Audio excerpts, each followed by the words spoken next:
नमस्कार। सुबह के 7 बजे हैं। इस वक्त के बुलेटिन के साथ मैं हूं अनुपम। प्रदेश की हर छोटी बड़ी खबरों को लेकर के आवास वितरण कार्यक्रम आज होना है। लाभार्थियों का आवास की चाबी बांटेंगे सीएम योगी। पीएम आवास योजना ग्रामीण के तहत ये लाभ दिया जाएगा। 5.51 लाख लाभार्थी करेंगे गृह प्रवेश। 6,637.77 करोड़ से तैयार होगा आवास। और आपको बता दें कि लाभार्थियों से सीएम योगी करेंगे संवाद। सुबह 11 बजे सीएम आवास पर यह कार्यक्रम है। तो लखनऊ से इस वक्त की बड़ी खबर, आवास वितरण का कार्यक्रम सुबह 11 बजे सीएम आवास पर यह कार्यक्रम होगा। लाभार्थियों को आवास की चाबी बांटेंगे सीएम योगी। पीएम आवास योजना ग्रामीण के तहत यहां पर यह लाभ मिलेगा।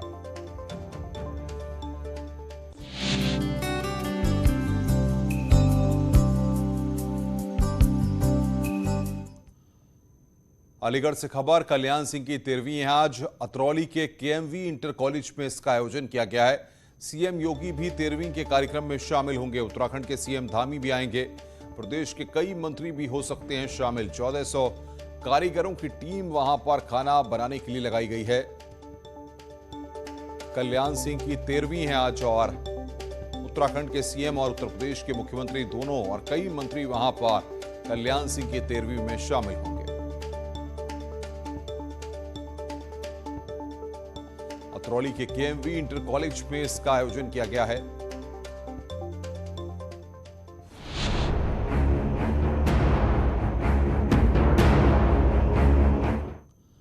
आज से खुलेंगे उत्तर प्रदेश के प्राइमरी स्कूल। कोविड गाइडलाइंस के साथ होगी पढ़ाई। स्कूलों में मास्क, सोशल डिस्टेंसिंग अनिवार्य। नियम पालन कराने के लिए शिक्षकों को ट्रेनिंग। 2 पालियों में 3-3 घंटे क्लास चलेगी। कोरोना काल के बाद पहली बार खुलेंगे प्राइमरी स्कूल। स्कूल में कोविड प्रोटोकॉल का पालन कराने के लिए शिक्षकों को अलग से ट्रेनिंग दी गई है। बच्चों के अभिभावकों से पहले ही सहमति पत्र भी ले लिया गया है।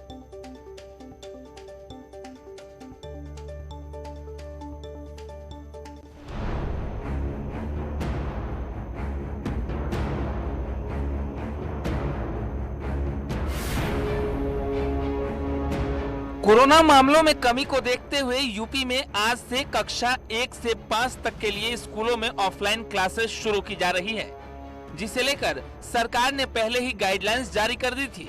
स्कूल के दौरान छात्रों, शिक्षकों और स्कूल के अन्य कर्मचारियों को कोविड-19 प्रोटोकॉल का कड़ाई से पालन करना होगा। बिना मास्क के स्कूल में प्रवेश नहीं दिया जाएगा। इसके पूरे प्रोटोकॉल है, कोविड मैनेजमेंट के पूरे प्रोटोकॉल्स हैं, वो प्रोटोकॉल जारी हो गए हैं। उसके लिए अलग से टीचर्स को उसके लिए प्रशिक्षण भी दिया गया है और पूरा एहतियात रखा जाएगा। जो पेरेंट्स हैं उन लोगों को भी बताया गया है कि आपको क्या क्या करना है। तो इस हालात में क्योंकि कोविड का है और इनको ध्यान में रखते हुए स्कूल खोले जा रहे हैं। स्कूल खोलने के लिए बेसिक शिक्षा विभाग ने गाइडलाइंस भी जारी की है। गाइडलाइंस के मुताबिक सभी स्कूलों में मास्क और सोशल डिस्टेंसिंग जरूरी होगी। क्लास 3-3 घंटे की 2 शिफ्ट में चलेंगी और एक शिफ्ट में सिर्फ 50% स्टूडेंट ही बैठ पाएंगे। असेंबली क्लासरूम में ही करानी होगी, जबकि छात्रों को लंच भी क्लासरूम में ही करना होगा।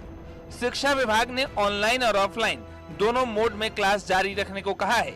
स्कूल में सिर्फ उन्हीं बच्चों को ही आने दिया जाएगा जिनके अभिभावक इजाजत देंगे। जो बच्चे स्कूल नहीं आएंगे वो ऑनलाइन पढ़ाई कर सकेंगे।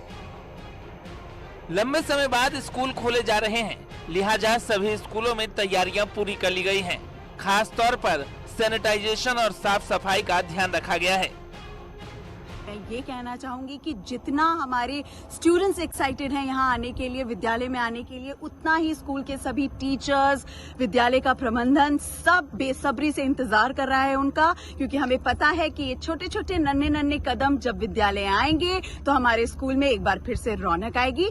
बस बच्चों ध्यान रखिएगा कि अभी कोरोना गया नहीं है, तो हमें सारी सावधानियां बरतनी है। स्कूल खोलने को लेकर शिक्षा विभाग ने सभी तैयारियां पुख्ता करने का दावा किया है। उम्मीद है कि स्कूलों में कोविड नियमों का पालन होगा और बच्चों की शिक्षा देने के साथ साथ उनकी सेहत का भी पूरा ध्यान रखा जाएगा। Bureau report, news 18। इस वक्त उत्तर प्रदेश में बाढ़ और बारिश से लोगों की परेशानी बढ़ी हुई है। प्रदेश की लगभग तमाम नदियां उफान पर हैं, लहलहाती फसलें डूब चुकी हैं। हालांकि सरकार इससे निपटने के प्रयास जरूर कर रही है, लेकिन विकराल बाढ़ और आफत की बाढ़ से लोगों की मुश्किलें कम होने का नाम नहीं ले रही।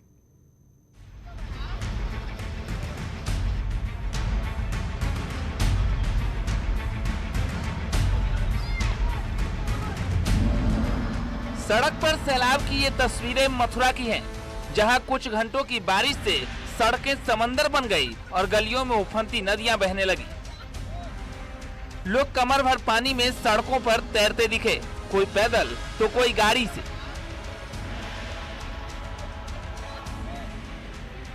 महाराजगंज में भी बाढ़ की स्थिति धीरे धीरे विकराल होती जा रही है।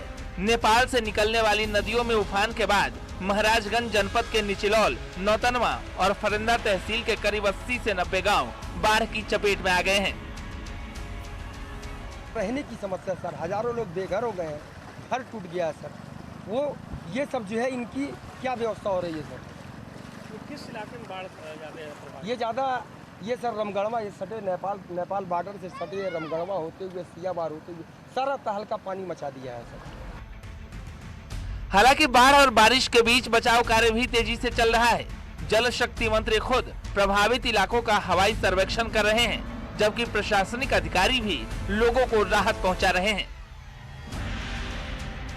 जल शक्ति मंत्री ने प्रदेश के कई इलाकों का सर्वेक्षण किया है। बलरामपुर जिले में पहुंचे मंत्री महेंद्र सिंह ने कहा कि सीएम योगी आदित्यनाथ के नेतृत्व में पूरे प्रदेश में बाढ़ का काम बहुत अच्छे ढंग से हो रहा है। योगी आदित्यनाथ जी के नेतृत्व में पूरे उत्तर प्रदेश में बाढ़ का काम बहुत अच्छे ढंग से किया गया। पूरे देश के दूसरे प्रांत जहां बाढ़ से पूरी तबाही मची थी, वहीं मेरा उत्तर प्रदेश सुरक्षित है। माननीय मुख्यमंत्री जी के मंशा के अनुरूप उनको राहत सामग्री और जो भी आवश्यकताएं उनकी हो उसकी पूर्ति करने के लिए हो सके, इसके लिए हम सब लोगों ने यहाँ पर व्यवस्था स्थापित किया है। हम लोग ब्लॉक लेवल पे कंट्रोल रूम बनाने की बात अपने ग्राम विकास अधिकारी और ग्राम सेवक इनके साथ जो सचिव हैं वहाँ के, वो गांव में जाकर के रह करके कामों को देखेंगे। गोरखपुर में भी नदियों का जलस्तर तेजी से बढ़ रहा है। कई गांवें टापू की तरह दिखने लगी हैं। हालांकि बाढ़ आने से पहले अधिकारी दावा तो कर रहे थे कि सभी इंतजाम कर लिए गए हैं, लेकिन जगह जगह रेन कट लोगों की मुश्किलें बढ़ा रही है। गोरखपुर में बाढ़ की स्थिति बेहद गंभीर होती जा रही है। जिले से होकर बहने वाली सभी नदियां इस समय रौद्र रूप में है। अगर राप्ती की बात करें तो ये खतरे के निशान से करीब 1.5 मीटर ऊपर बह रही है। रोहड़ी भी करीब 1.5 से 2 मीटर ऊपर बह रही है। अन्य जितनी भी नदियां हैं, चाहे गोर्रा हो, घाघरा हो, सरयू हो, कुआनो हो, सभी नदियां इस वक्त खतरे के निशान से ऊपर बह रही हैं। जिले के 125 से अधिक गाँव इस वक्त बाढ़ से प्रभावित है। करीब 2 लाख की आबादी बाढ़ से प्रभावित है। और ये देखिए इस तरीके की जो तस्वीरें हैं, इस तरीके की तस्वीरें बाढ़ प्रभावित क्षेत्रों में आ रही है कि घरों में चारों तरफ से पानी भर गया है और आने जाने का रास्ता ब्लॉक हो गया है। सबसे बड़ी समस्या इन लोगों के सामने पानी के बीच रहते हुए पीने के पानी की है। और खाने को तो किसी तरीके से लोग इंतजाम कर ले रहे हैं, लेकिन पीने की पानी की यहाँ बड़ी समस्या है। और इस वक्त मैं खड़ा हूँ नौसड़ इलाके में। ये बहरामपुर इलाका है, शेरगढ़ का इलाका है। यहाँ पे देखिए चारों तरफ पानी ही पानी। लोग नाव का सहारा ले रहे हैं अपने घरों से बाहर आने के लिए और किसी तरीके से घरों से बाहर आ रहे हैं। हालांकि प्रशासन की तरफ से कहा जा रहा है कि उन्होंने राहत सामग्री वितरित करने शुरू कर दिए हैं और लगातार नज़र रखी जा रही है। लेकिन ये जिस तरीके की तस्वीरें लगातार सामने आ रही हैं, लोग जो है बचने की कोशिश कर रहे हैं, अपने घरों से भाग रहे हैं, वो तस्वीरें ये बता रही हैं कि कितनी भयावह बाढ़ है यहाँ पे और कितनी गंभीर स्थिति है। हालांकि करीब 450 से अधिक नाव प्रशासन ने लगा दिया है, जिससे लोग सुरक्षित तरीके से बाढ़ प्रभावित क्षेत्रों से बाहर आ सके और उनके खाने पीने के लिए लगातार जो वितरण है, राहत वितरण सामग्री, उसका वितरण किया जा रहा है। हालांकि बाढ़ की विभीषिका के बीच गोरखपुर के खोरावर क्षेत्र में बना तरकुलानी रेगुलेटर लोगों के लिए फायदेमंद साबित हो रहा है। मुख्यमंत्री योगी आदित्यनाथ के ड्रीम प्रोजेक्ट का आज असर दिख रहा है। ये रेगुलेटर न सिर्फ गाँव और शहरों में पानी जाने से रोक रहा है, बल्कि खेतों में फसलों से पानी निकालने का भी काम कर रहा है। बारिश शुरू होने से पहले सिंचाई विभाग ये दावा कर रहा था कि उन्होंने बंधों को देख लिया है और वहां पे जितने भी रेन कट रेड कट है उनको सही कर लिया गया है, लेकिन उनकी दावों की पोल जैसे ही बाढ़ आई उसने खोलनी शुरू कर दी है। बंधों पे कई जगहों पे कटान है और साथ ही इस वक्त कई जगहों पे बंधों पे रिसाव की भी सूचना आ रही है, जिसके बाद से लगातार प्रशासन जो है अब वहाँ पे लगा हुआ है और कई जगहों पे तो ग्रामीण ही खुद आगे आ रहे हैं और वो रेड कट को बंद करने की कोशिश में लगे हैं। बहुत फायदा मिल रहा है, जनता की जितनी फसल बच रही है, गांव गिराव भी बच जा रहा है, न गांव गिराव डूब जाता था। जब बाढ़ आती थी झोलबजवा और बरसाइत ये नौवा डोमरी नौवा हथिया प्रास वगैरह सब उड़ जाता था, लेकिन तो ये पानी निकालने की वजह से बहुत बचत हुआ है। कुल मिलाकर बाढ़ इस वक्त प्रदेश में लोगों के लिए किसी आफत से कम नहीं है। हालांकि प्रशासन लोगों की मदद में जुटा जरूर है, लेकिन बाढ़ से लोगों की मुश्किलें कम होने का नाम नहीं ले रही। Bureau report, news 18। खबर मथुरा से है, जहां पर पुलिया धंसने से दिल्ली आगरा रेल ट्रैक बाधित हुआ है। रेल ट्रैक बाधित होने से 15 गाड़ियां प्रभावित हुई हैं। 20 फीट गहरा गड्ढे से दिल्ली आगरा ट्रैक बाधित हुआ है। मथुरा में मूसलाधार बारिश होने से पुलिया धंसी है। बारिश की वजह से रेलवे ट्रैक की मिट्टी धंसी है। 4 जेसीबी की मदद से मिट्टी भरने का काम फिलहाल जारी है। दिल्ली आगरा ट्रैक के अडकी के पास ये पूरा मामला हुआ है।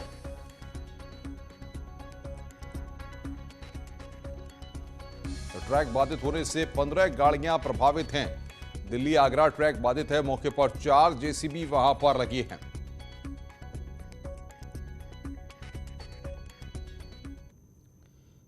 इकतीस अगस्त को देश में 3 रिकॉर्ड बने हैं। पहला रिकॉर्ड शेयर बाजार में बना है। मंगलवार को सेंसेक्स 57,552 तक पहुंचा।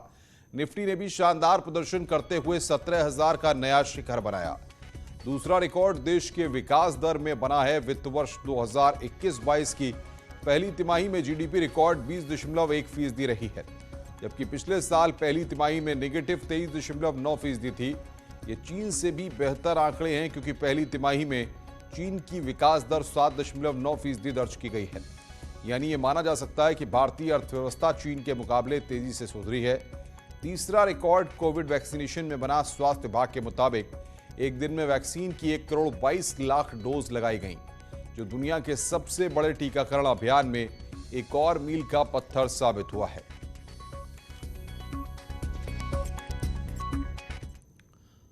किसान नेता राकेश टिकैत का सनसनीखेज बयान सामने आया। किसी बड़े हिंदू नेता की हत्या होगी। राकेश टिकैत ने यहां पर इस बात को कहा, यूपी चुनाव से पहले होगी हत्या। अब राकेश टिकैत आरएसएस के लोग कराएंगे हत्या। चुनाव को हिंदू मुस्लिम करना चाहते हैं। हिंदू नेता की हत्या कराकर चुनाव जीतना चाहते हैं। हरियाणा के सिरसा में बोले हैं राकेश टिकैत। ये फीडबैक सरकार के थे।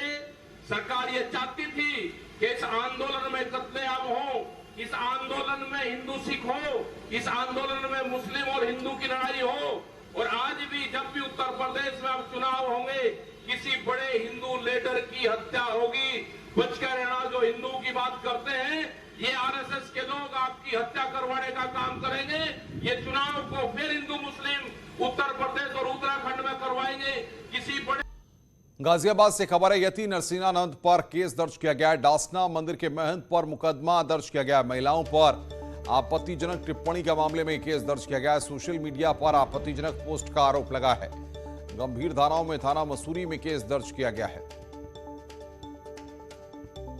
महिलाओं के ऊपर टिप्पणी करने के मामले में यति नरसिंहानंद सरस्वती के विरुद्ध 2 FIR पंजीकृत हुई हैं। दोनों ही अलग अलग घटनाएं थीं, जिसमें महिलाओं के बारे में कुछ टिप्पणी की गई थी। तो ये मामला सोशल मीडिया के माध्यम से संज्ञान में आया था। इस पर महिला आयोग ने भी आपत्ति दर्ज की थी और उसमें FIR इसमें पंजीकृत की गई है। आवश्यक विधिक कार्रवाई इसमें की जा रही है। कानपुर में न्यूज़ 18 की खबर का बड़ा असर हुआ है। पिता द्वारा बेटी की बेरहमी से पिटाई का वीडियो वायरल हुआ था, जिसे प्रमुखता से दिखाए जाने के बाद पुलिस के आला अधिकारियों ने संज्ञान लेते हुए तत्काल आरोपी पिता के खिलाफ पुलिस ने मामला दर्ज कर गिरफ्तार कर लिया है। मामले में क्षेत्राधिकारी पवन गौतम ने बताया कि पत्नी की तहरीर पर राजेंद्र शुक्ला के खिलाफ मामला दर्ज कर गिरफ्तार किया गया है।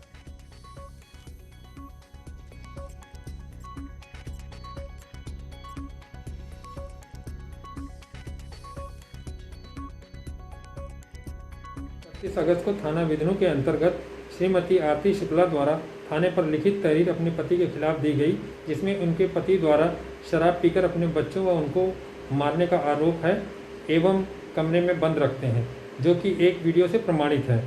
उक्त प्रकरण में थाना विधनों पर धारा 323, 504, 506, 342 आईपीसी के तहत अभियोग पंजीकृत कर लिया गया है एवं अभियुक्त राजेंद्र शुक्ला को गिरफ्तार भी कर लिया गया है।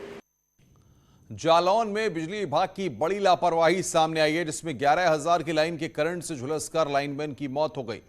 जबकि लाइनमैन ने शटडाउन ले रखा था, लेकिन विभाग के किसी कर्मचारी ने अचानक शटडाउन खोल दिया।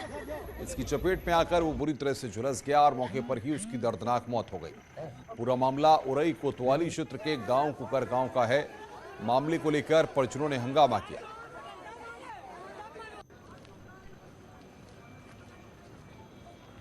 ये कुकर गांव का मामला है। संविदा कर्मी था और आज जो बताया गया है, ये काम कर रहा था बिजली का, शटडाउन लिया गया था। अब शटडाउन के बीच में ही बिजली आ गई और उसकी डेथ हो गई।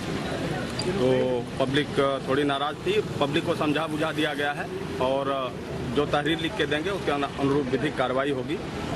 और जो भी प्रशासन की तरफ से आर्थिक मदद मिलेगी, हमने एसडीएम एडीएम को भी बुलाया है, उनकी पूरी मदद की जाएगी।